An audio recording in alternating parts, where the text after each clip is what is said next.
Good morning, Zelda. Good morning. We are here in your fantastic, beautiful, very warm and welcoming storefront here in Crown Heights, Brooklyn, New York. Thank you for having me. Thank you. Thank you for coming. I'm so happy. I'm excited just to be here because I've walked by your store many times and you have like these massive frosted windows that just like block out anything that's happening inside. I'm always curious to know what's going on inside the store. So I had to come up with this podcast idea to like check it out and see what's going on. Yeah. It's roomy.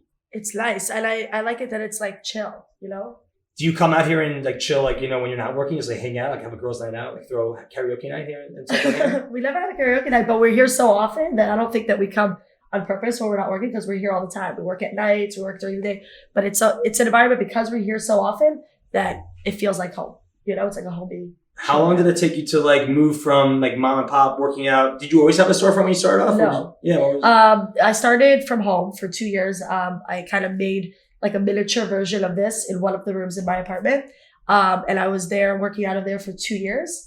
And then 2 years later, I opened this store and we have the store for 4 years now. Wow. Did you pay mom like rent like through Wigs? Like just like supplying her with like sheitels? Like, all right, today's month. Here's a wig. Here's a wig. Mom? Yeah. Did you you don't live with your mom. I don't know why you said you live with your mother. I'm a grown woman. Yeah. But you are a mother. Yes, I am. I have 3 beautiful daughters. Oh my gosh. So how do you balance life, family, and this, like, you're an entrepreneur as well, like running your own business? Honestly, it's definitely not easy. It's not something that's like came to me like right away. And it's something that I continuously struggle with. But what works for me for the 6 years that I started this and have been doing this, what really works for me is that when I'm at work, I am fully engrossed in work. And when I'm at home, I try to be as much as possible fully engrossed at home. And I try not to give myself 50-50. I try to be 100% of my time at whatever it is that I'm doing. And I think that that's what's been working for me really well, so that I can really give my utmost effort and my utmost motivation and determination at what I'm doing. So it's not easy sometimes because the two collide a lot of the times. But thank God, I'm divorced. I have an ex-husband who is an amazing father. So we co-parent really well. And it just works out, thank God, really well. We try to prioritize the kids. And I try to also put a lot of effort into my business. So yeah, it's amazing. I think we touched on a lot of interesting things, which I'd love to really unpackage over this podcast. But that's really amazing. But let's take me back for a little bit, because I know, like, growing up, I have a couple sisters myself. And in conversation with a lot of young girls, like, a lot of them always say, like, what do you want to be when you grow up? And like, it always sort of goes down to like, I want to be a sheitel-macher. I want to create wigs and sheitels and stuff. Is that something that you were fantasized about as a kid? Like, when you grew up, you wanted to do this? Or was this something that developed over time? And how'd you fall into this line of work? Yeah, no, I never fantasized about being a hairstylist. And in fact, I'm not so talented with like art or, like that creative aspect. I was looking for a wig for myself. I hated my wig experiences. I hated the wig that I had. I felt I looked so old and not myself. So I really was just looking for a wig for myself. And my parents are Russian, so I've been to Ukraine before. And I know that that's where really good hair is sourced. So I kind of was just on a search of making my own wig for myself. And when I did, my mom, my aunt, my sister really loved it. And like, I saw like how excited it made them just as much as it made me. Like, for the first time, I felt myself again. I felt young. I felt my age. You created your own wig. You put it all together. You chose out to like chose out the hair, made the wig. At the time, 6 years ago, a lot of the wigs were like very layered, very full. And I kind of went to like a very flat, natural, no layers, something that really just resembled my hair.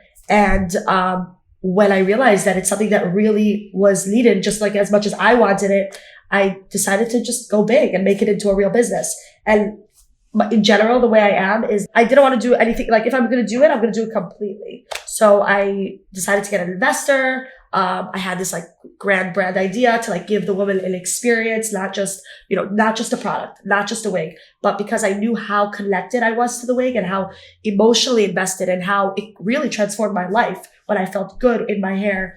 And I wanted to provide that for the women in my community and outside my community, Orthodox women that needed this just as much as I did.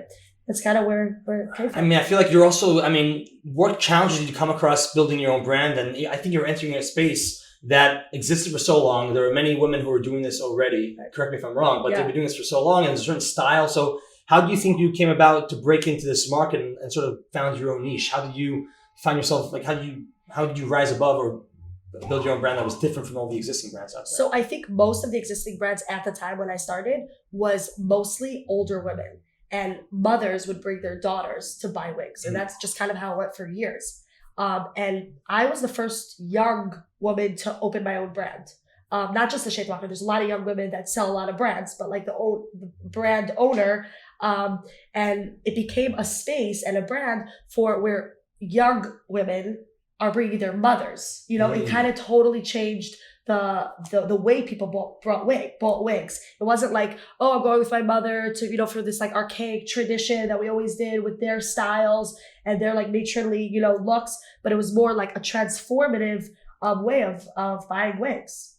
Wow, that's insane. So being that, I mean, you've really created like a trend, and like, have you seen a lot of like other types of people coming now into the business, following your way of doing things, cutting, styling, the type of atmosphere that you bring to the community? It's definitely been a trend, and there's definitely lots of wigs. I feel like every day there's another, you know, wig company that rises, and it's definitely a booming, very competitive industry, and there's a lot of wigs that are being sold. You know, I think that's amazing. There's a lot of heads that need to be covered. Yeah, I mean, it's good for business. Yeah, it's good for business. Business is booming. Yes, thank God. So what's like the emotional connection between woman and wig? What's just for those people who are like listening, for those who know, but for those who don't, like what's this whole like why is this so crucial, like that we have, you know, sheitels, wigs, and what's that connection look like between so it's interesting. I grew up very religious. In Chabad, my parents are Baal Tshuva. They became religious later on in life. And I grew up like through the whole system, very religious. And for me, when it was something that I was waiting to do. I was anticipating, I was excited to do it because it meant like kind of like a coming of age, like I'm becoming, you know, married. I associated with romance and all the, you know, butterflies that come along with covering your hair. And it's something that I was expecting to do. And there was no part of me that was resistant to it. There was no part of me that even thought of it as a big deal. It was just kind of like the next step. Like you go to high school, you go to seminary, you get married, and part of that is putting on a wig. And only later on, when I'm having my own journey through the wig, wearing my divorce and me uncovering my hair, not wearing a wig, and dealing with brides from this perspective, where I see every day brides coming in, everyone has a different reaction. Everyone has a different journey towards the wig. But so many times brides break down and they have a real emotional epiphany or like a really hard time. When the wig goes on their head for the first time. And they look in the mirror and they're like, wow, this is real. Like, this is like, that's it. Like, I'm going to wear a wig and I'm never going to be able to uncover my hair again. And for me, I never had that because it was kind of just like, I was just doing like, I was kind of checking off the boxes. I didn't actually consciously feel the emotion that was coming along with the wig. And once I realized what a connection it is, I think that it is heavy and I think that it is a big deal. And I think it's a huge, beautiful mitzvah that people take on to do it. So I think there's a lot of emotions surrounding it, you know? Yeah. So, I mean, that's a really big decision to make, right? From like going on, like following this tradition for so long, wearing the wig, and then having a divorce, and then deciding, 'cause I know there's some people who continue wearing the wig and some don't. What did that process look like for you, if you don't mind sharing? Like what, like what? For me, and for someone, and if I may just go further, like for someone who's in the wig business, right? Right. So that contradiction, so what it may look like a contradiction, like you're not wearing the wig. For sure. And it was definitely something that I had to think a lot about, and it was definitely not an easy Who's your decision. rabbi? It wasn't I want to know those numbers. Yeah. It's great. Seems like a great guy. Right. It wasn't an easy decision. But for me, it was more the issue was more because of the business. It wasn't a religious issue. Because for me, I always putting on the wig when you're divorced is such a difficult thing because it's like a marriage item. You know, it's like imagine having to wear a wedding ring when you're not married. So for me, it was so difficult to put on a constant reminder that I am actually not married. I'm putting this on and I do not have a husband. And it was very difficult. I couldn't do it. And although there are rabbis that prohibit it, there's lots of rabbis that actually permit it. So I just want to put that out there. But for me, I was like, even though I don't think that I have to do it according to the Torah, because of my Jewish faith, because I'm divorced, there was a part of me that was like, this is going to be bad for business. Like, why? Like, how does this even make sense? I can't even promote my product. But for me, and it's something that I'm very, very into, and it's just, that's how I live my life. I need to feel with every fiber of my being what I'm doing. I cannot be fake and I cannot do something just for money. I can't, or else I will resent it. I will escape from it. And I knew that in order for me to continue to have the passion that I have for my business and for the women that I get to meet, I have to be myself. I have to be 100% myself all the time. So that was the decision. And although it was hard, I think it was the best thing that I did because people like authenticity, and Sure. But I mean, besides also, people, you yourself, you said yourself, I know for myself, like I have to live in an authentic place. Yeah.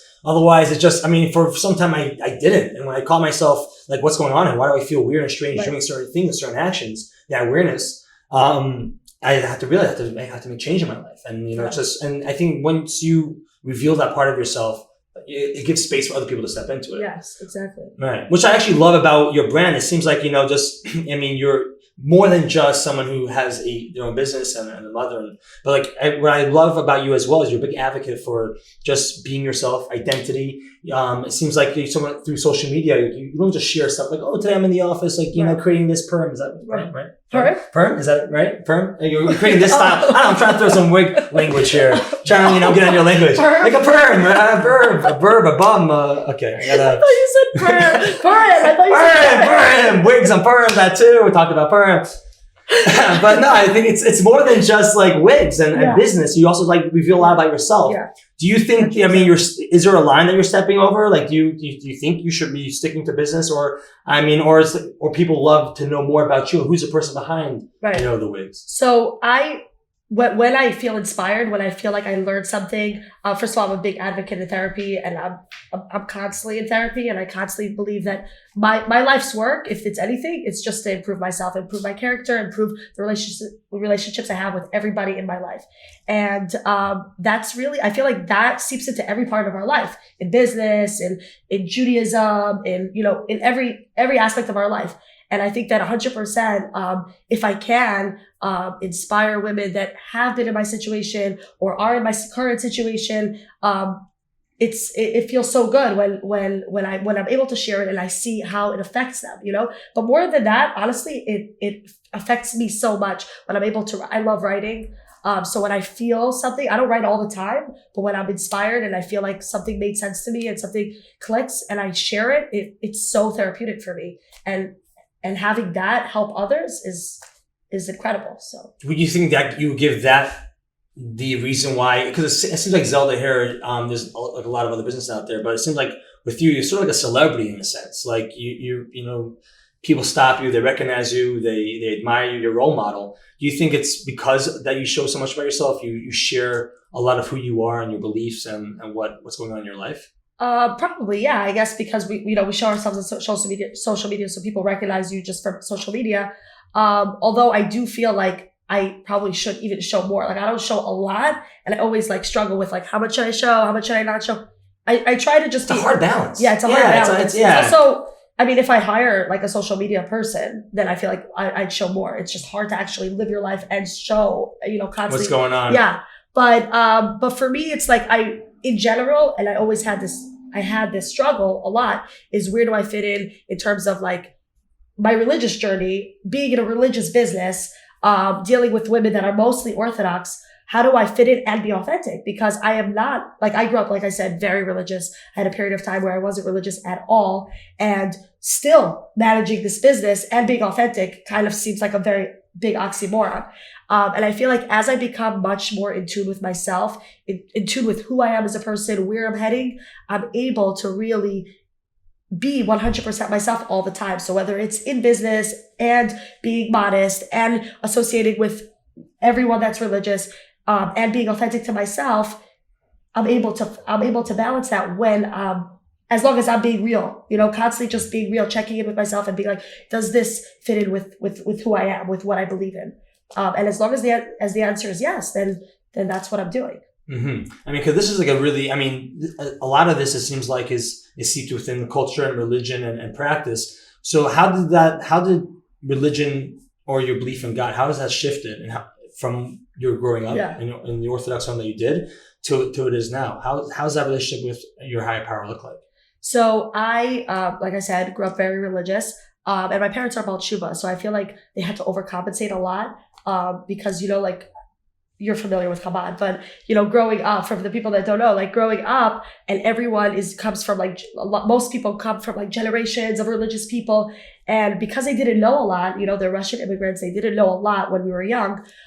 We had to do everything to the utmost, and for me, as I was growing, I didn't really process it. I was just kind of going with the flow, and then when I got divorced, and throughout my whole marriage, I was completely religious and loved it, just kind of went with the flow of things, but I was not in tune with what's going on. Just robotic. It was just very robotic. It wasn't a conscious decision making. But not in a sad way, just very robotic. Just what you were doing. Yes, exactly.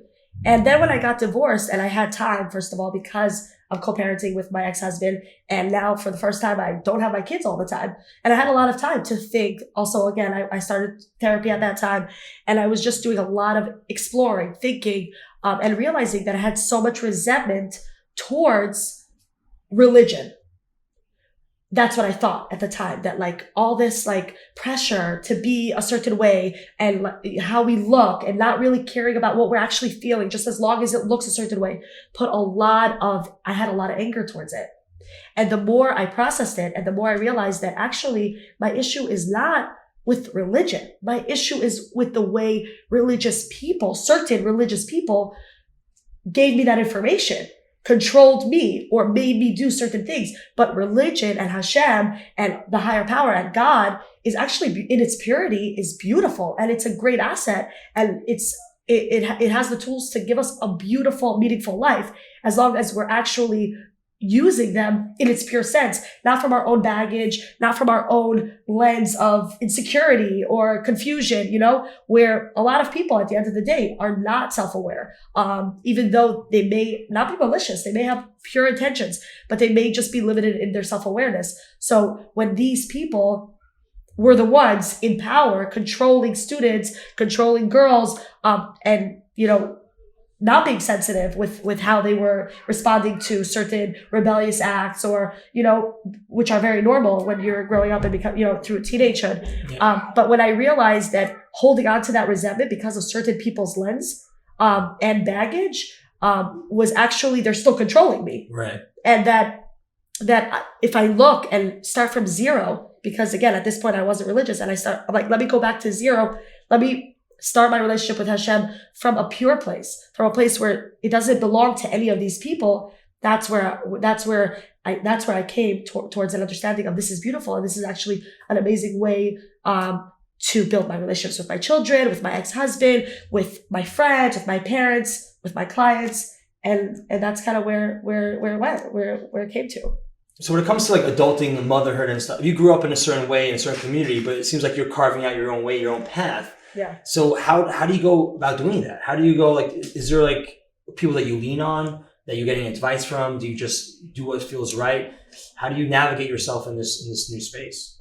So that's interesting. So definitely when I started to question, and I was in this, I would say, pretty low place when I was in that like angry stage,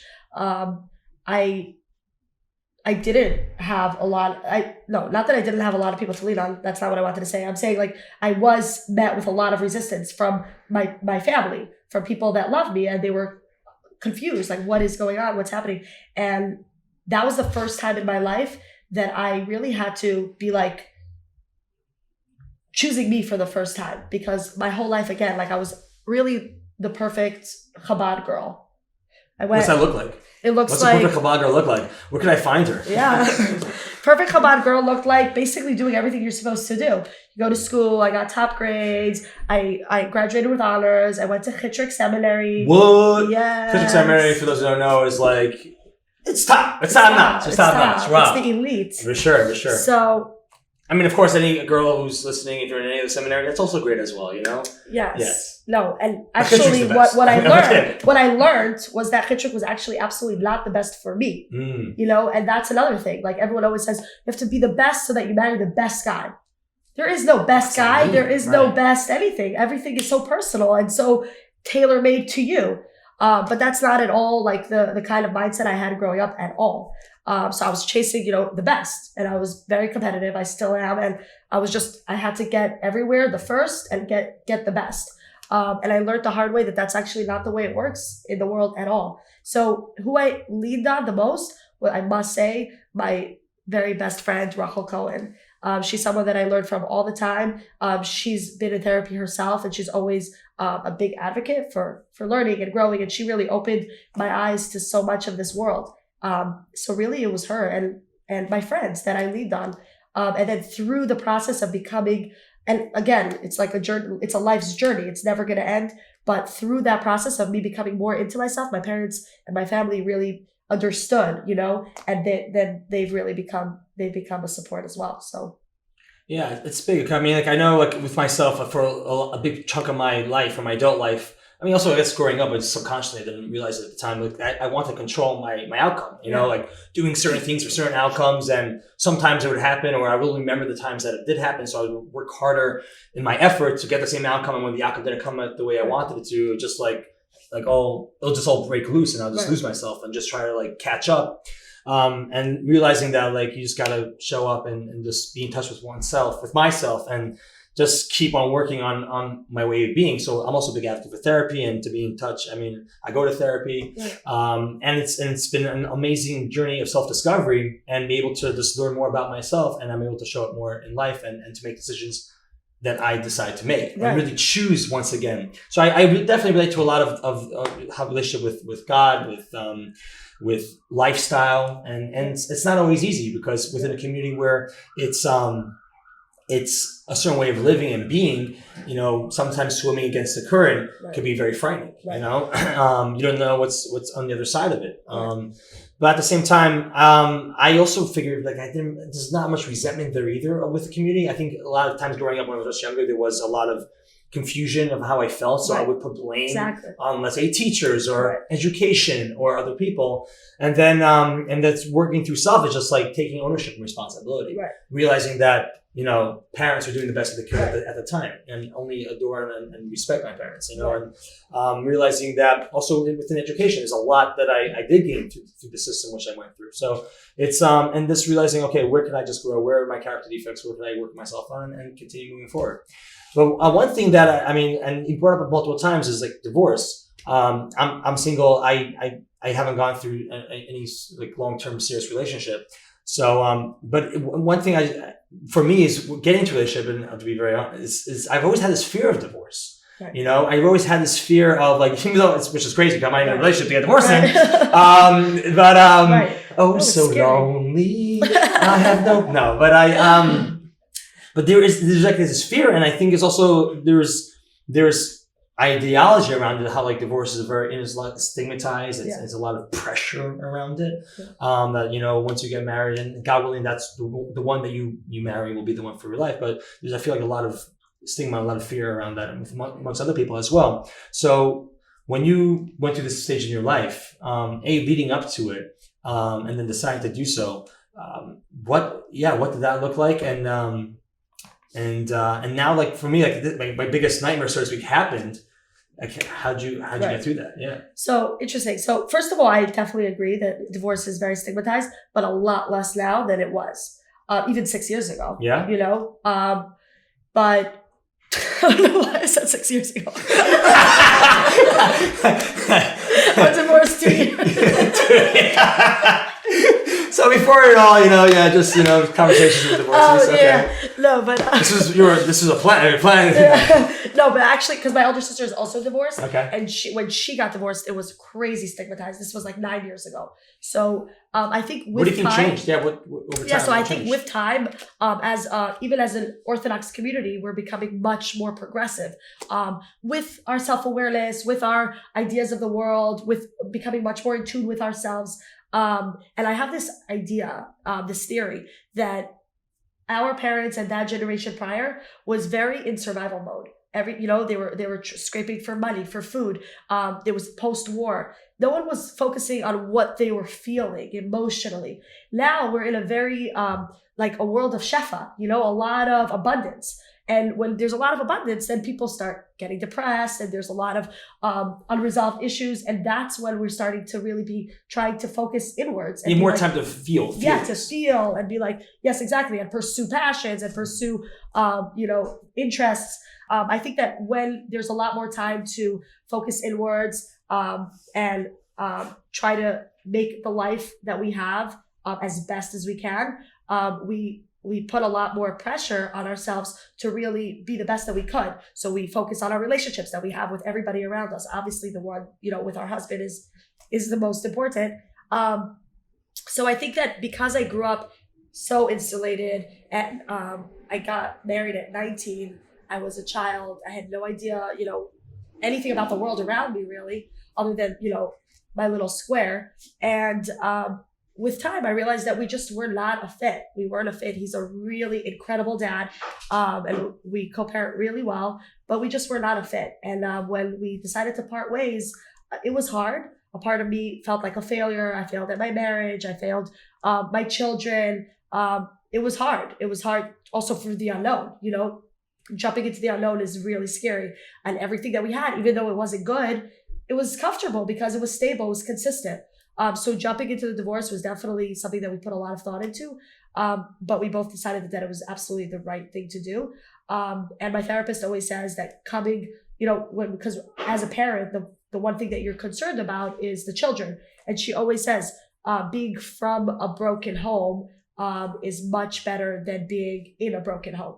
You know what I mean? Like you left a broken home, but you're not in a broken home living anymore. in it Yes. and seeking it. And I see that 100%. So even though divorce is scary, when you're able to prioritize and put your children first and put all the drama behind with your ex-husband, you're really able to give your children something that they never had before. Because if you're in a bad marriage, they see a lot of fighting, they see a lot of hostility, they see a lot of animosity, and that's not something healthy for children. So being able to pursue your happiness and for him to pursue his happiness and for children to be in those homes is something, it's a gift. You're giving your child a gift. So it was scary, but it was the best decision. Is there a strong community of support and like divorcees that, there's talk, there's camaraderie, there's connection? There's definitely, like, I think once I became divorced, I've become friends with a lot of divorced, like-minded people. So definitely there's a lot of, I feel like divorce is on the rise, sad to say, but that is kind of like how I feel. Why do you think that is? I think that people are not okay with being mistreated. People are not okay with being with someone that doesn't provide what they need to have a beautiful life. You mentioned about when you were, trying to find your place and, you were met with confusion also a little bit. I found that also with me, while I was confused and while I was still trying to find my place in this religious world, in my business world as a parent, while I was in that searching mode, that's when I was met with a lot of resistance from everyone around me, like worry and shame and guilt and all of that. But specifically around the divorce time? Right after the divorce time, And right when I realized that I have to find my path on my own and that this is a journey between myself and I, and that it doesn't matter what anyone is going to guilt me and shame me. And it was hard. It wasn't easy. And it's something that I was, and still to this day, sometimes have anxiety around. And I think that's also something important that I want to mention as well. But while I was in that confusion state, everybody's bad word, bad comment, shame, guilt, affected me so much. But then as I became stronger internally, not only did they not affect me, I felt like those bad comments and shame and guilt just disappeared. Yeah, I relate to that. Because when I do not know myself, I don't have the confidence with myself, my own decision making, I find myself being confused because I'm just trying to latch onto people's opinions or what they have to say, and it affects me, negatively or not. But like it confuses me even more. Right. And I think in a way, like when I know what I want or what I'm going for, people stop jumping in, or if they do, it's like I know what I'm doing, I'm focused, but also they stop jumping in because whether it's parents or friends or it's like, okay, he's on his journey, he knows what's up, he's going for it. I think it's in the confusion, and when we don't know, like I know like my parents, they want what's best for us, right? They want what's for me. So like, okay, they'll revert to what they know or revert to what worked for them. But even within that, and there's many times which they know a lot about us, also we're not them, and we're living in different times. So we just have to like take in, and yes, I work on listening to mentors, listening to people who have gone through experience or wiser than I. But then I take that and process that within myself, and then make the decision and stand by it. Exactly, and like with parents, 100%, they didn't live our life. and they had their own experiences. And in terms of coming back to our emotions and our childhood and processing through different traumas or triggering things, it's not about blaming parents. It's not about saying, oh, you were wrong. It's truly knowing, with the conscious decision, knowing that they did the best they could, but still that doesn't negate the fact that certain things trigger us, certain things traumatize us. Yeah. And it's holding both concepts of loving them unconditionally, knowing that they have our back, but they are not us. And just because we are born to them doesn't give them the power. It doesn't mean we have to take away the reins from our own life, you know, and blending the two of really respecting them, but also respecting ourselves is, I think, my life's work, you know? Yeah, 100%. Amen to that. Do you get a lot of people calling you about the Legend of Zelda? So no, I wouldn't say that we get a lot of but sometimes people mistakenly tag us on Instagram, like they're wearing like some costume wig, and they'll tag Zelda instead of the Legend of Zelda. Yeah, because when you type in Zelda, like you pop up, actually you're pretty up there, but also like a lot of Zelda stuff, a lot of stuff from Comic Con, a lot of hardcore fans, a lot of just like cosplay dressers, you know, like dressing up. So what are some of the fun aspects that you have with the job? Do you people reach out when it comes to around like, you know, Halloween or Purim? Like, do people reach out to, you know, for wigs for different types of parties, or is it mostly the Orthodox community that come here to shop? So we do. It's majority, you know, religious women that wear the wigs. But we get a lot of bloggers that either want a wig for a specific event or Halloween or Purim.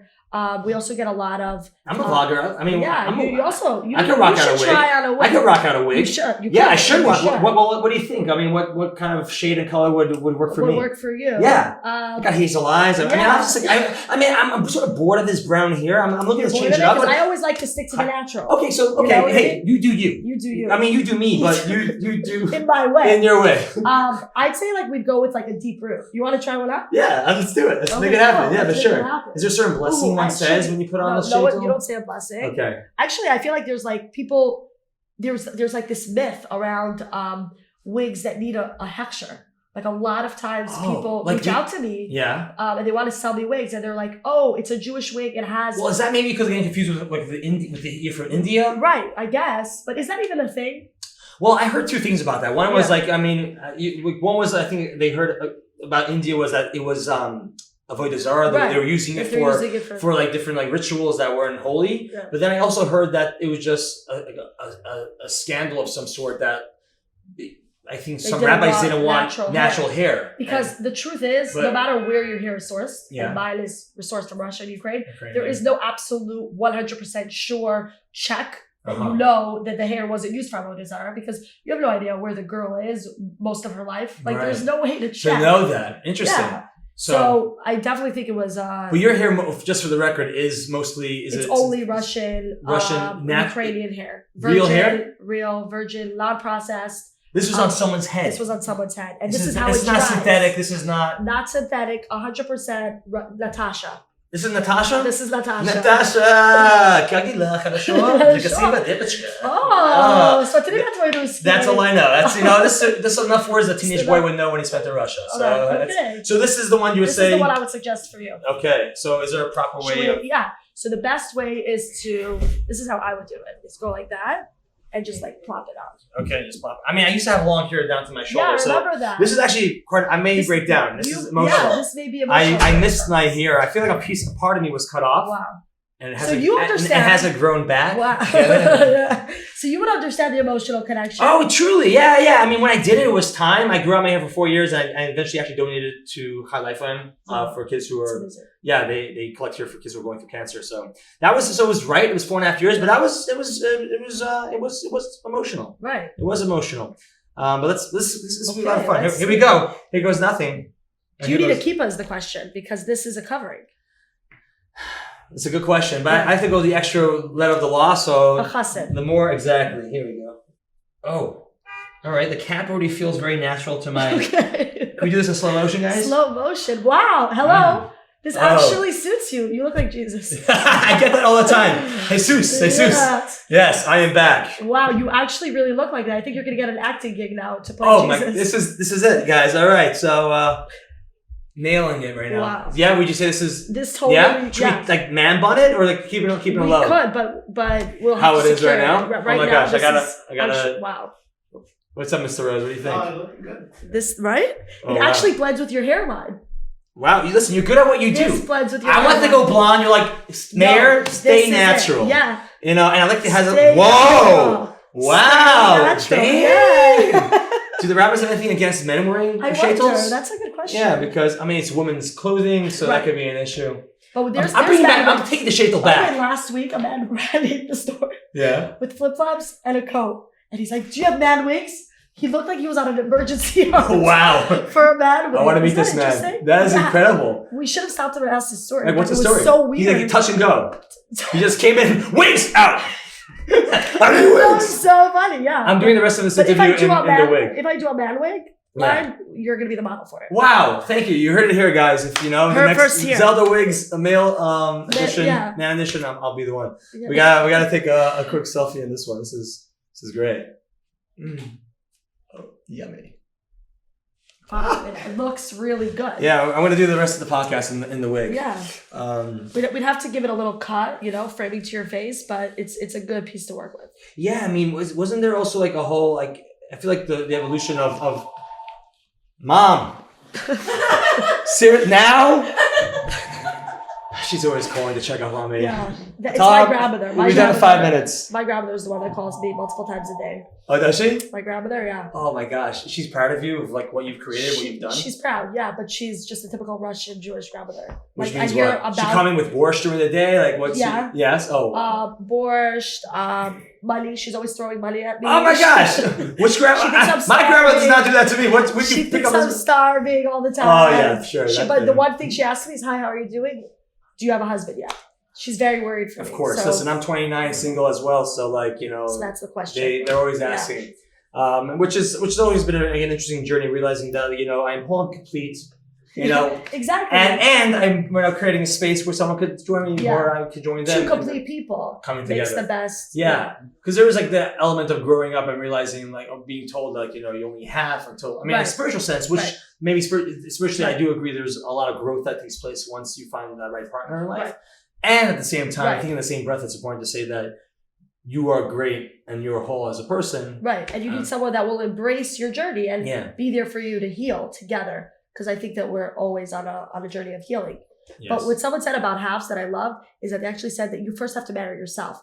Your feminine and masculine side inside of you have to marry each other. And that's how you become complete.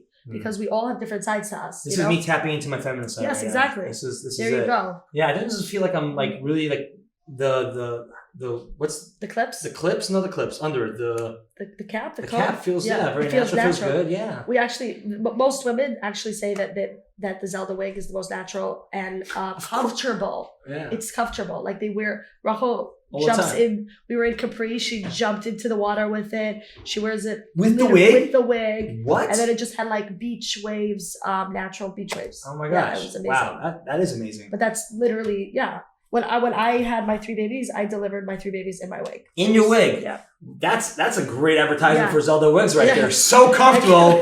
You deliver in them. Exactly. You forget Wow. you're wearing it. Yeah. I mean, that's what I have to say and give you credit to is that you're an incredible marketer when it comes to your business. Like you're an entrepreneur. I think this day and age, we're definitely seeing a lot more, power and all the power to the women who are stepping into their own businesses. I think until now, traditionally, men are the breadwinners and the women stay home and have the babies. But I think it's really great, and I'm seeing this a lot more often. But you're definitely a person who's really running with, running into this head on.